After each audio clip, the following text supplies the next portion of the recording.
We have this tweet from Gunther Eagleman.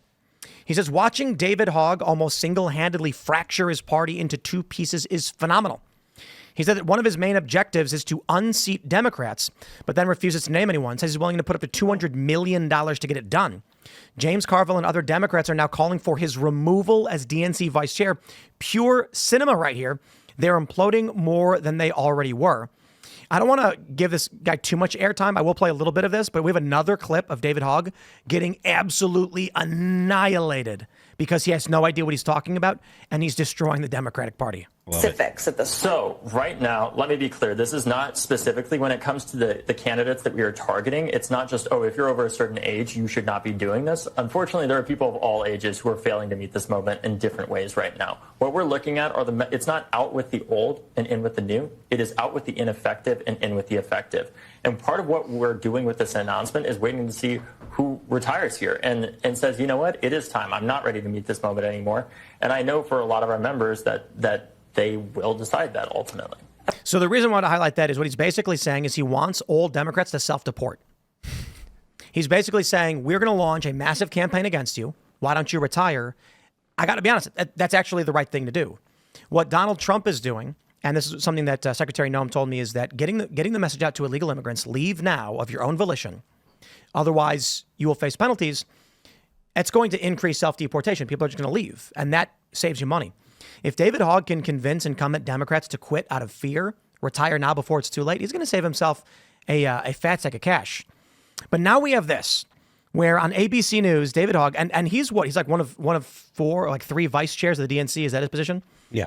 He gets absolutely obliterated in this clip. Check this out. Let me tee this up. This is the future of the Democratic Party. This is important. They've got no message. They've got no movement. They've got no leader. I mean, it doesn't get any worse than that. I mean, you're defending Harvard. You're traveling to El Salvador for MS-13 gang members. But here's the point.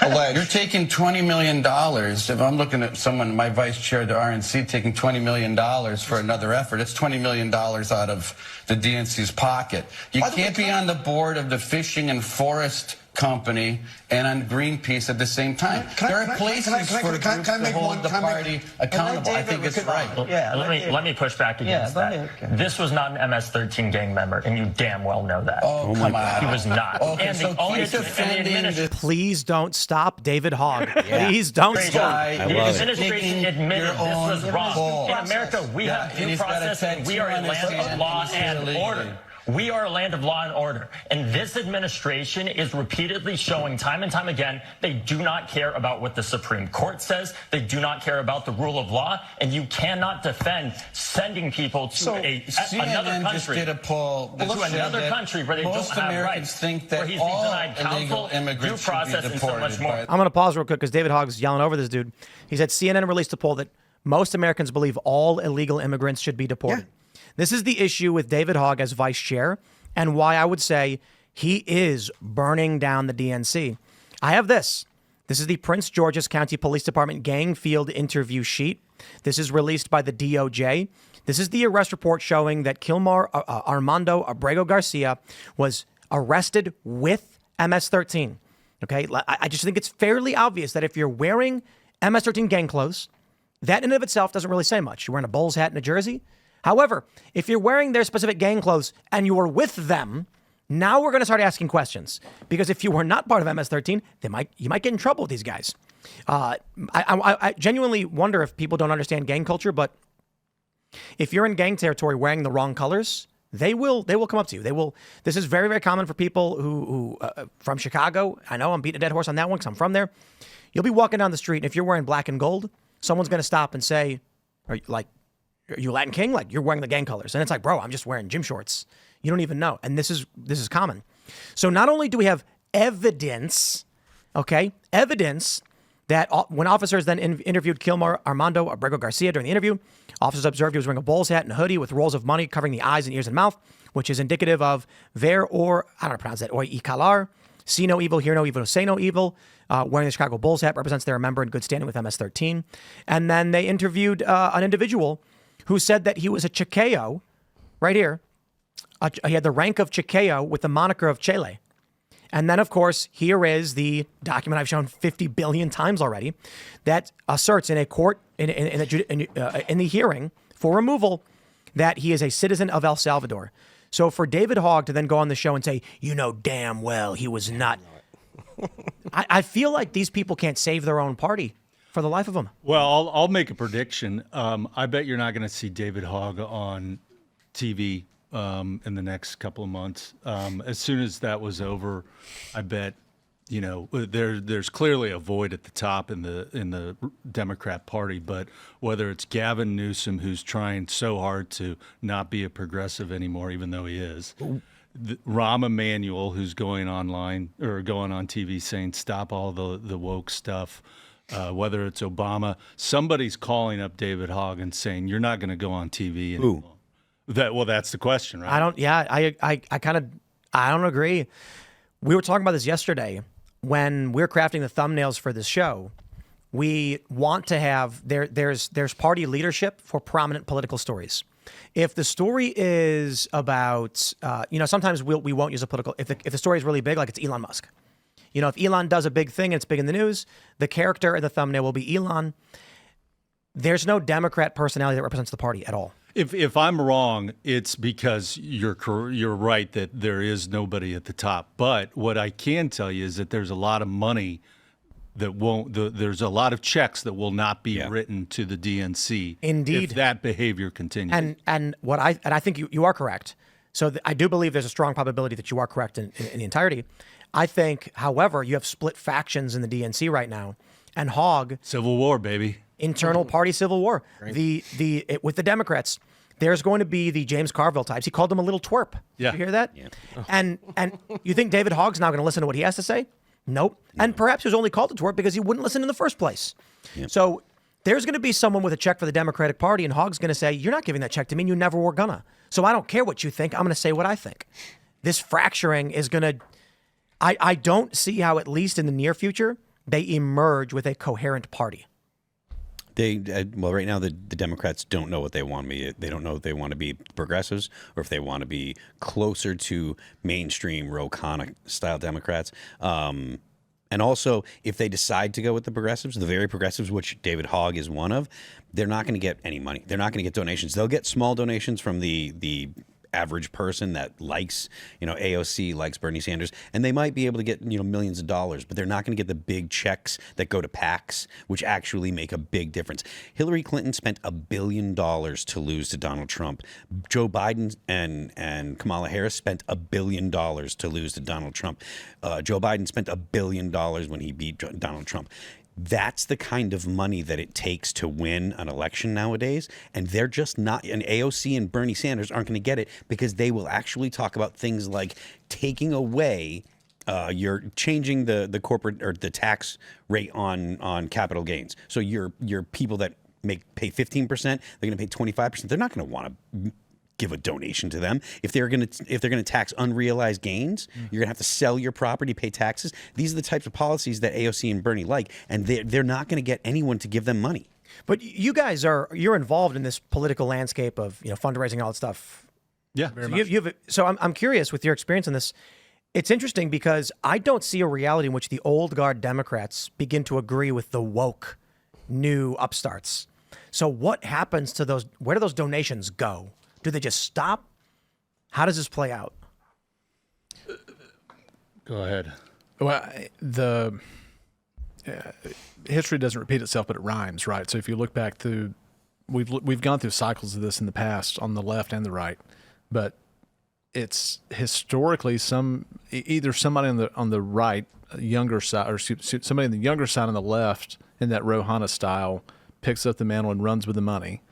Or more, what's happened on the left more often is one of the older types sees an opportunity, adjust their politics, and try to take their money that they've, their historic donors, and bring it with them, and try to marry in the middle. And that's kind of what Bernie Sanders shot for, but missed. And if Hillary Clinton probably would have knocked him off the edge, he might have been successful with that. But that would be my suspicion where that would. I think political donors kind of fall in two camps. One, and this works on both sides of the aisle. There are the principal donors, and then there are the transactional donors. And if the money is not moving where it needs to go, in budgets, in federal budgets or state budgets, the transactional donors will stop.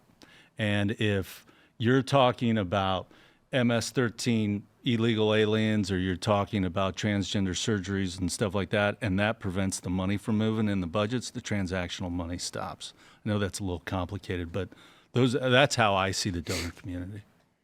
So are we optimistic then for the midterms, for the next 4 years? Go ahead. I'm thoroughly black-pilled on just the economic situation in our country. I mean, we are going into a sovereign debt crisis. Yep. And Trump is correctly trying to steer that Titanic boat and turn it diametrically in the opposite direction, but he's getting hammered by the reality of having 120% debt to GDP. Yep. And I do not know how we stop that train. The biggest problem that the Republicans are going to face is the economy, and the Republicans need to actually provide good results for the American people, because if they don't, the people that are going to come after them, the Democrats that will end up getting elected because the Americans don't like the Republicans because they didn't do enough for them, didn't provide the results they wanted. The people that come after the Republicans are very, very bad. They're your AOCs, they're your Bernies, and those people will destroy the economy. They will because we have, like you said, 120% debt to GDP. And if you start implementing things like the Green New Deal and implementing things like Medicare for all with that kind of debt, you will blow up the dollar, and that has ramifications that aren't just to the United States. There are ramifications globally. Those are the kind of things that start wars. Well, but I would even go further and say we just need to stop the current spending. And the people that are in the way, that are literally blocking us from doing that, are Senate Republicans. Yeah, fair enough. So the inflation rate in 1980 was 13%, and the Federal Reserve hiked interest rates to nearly 20%, and the economy officially entered into a recession. The U.S. federal debt to GDP in 1980 was 34.56. Mm-hmm. The current U.S. debt to GDP is 122.7. Mm-hmm. So we are not producing anything. We're not going to be able to pay down the debt. Probably why the DOGE effort is so important, but I don't believe that DOGE is moving quickly enough to get our spending down. So you have the debt continuing to increase. In fact, the deficit is still increasing.